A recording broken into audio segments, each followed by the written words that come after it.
जादूवाला छेली। रायदुर्ग नामक गाँव रे राजू नामक गोटे पिला रहुथिला। बिचारा अनाथ थिला। तार बापा माँ केही नथिले।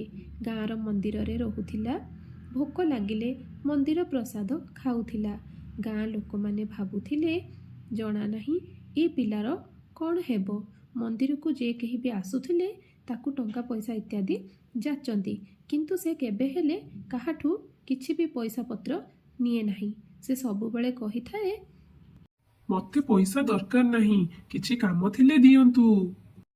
तार एई स्वभाव देखि समस्ते खुशी हुअंती आउ ताकू आशीर्वाद मध्य करंती। गोटे दिन रानू बोली गोटे छोट झियो ता बापा माँ सहित मंदिर आसीथिला। ता हातरे गोटे खेलना थिला। राजू तार हातर खेलना को एपट सेपट करिक देखुथाए। झियोटी तार मन कथा जानिला ओ ता पाखकू गला।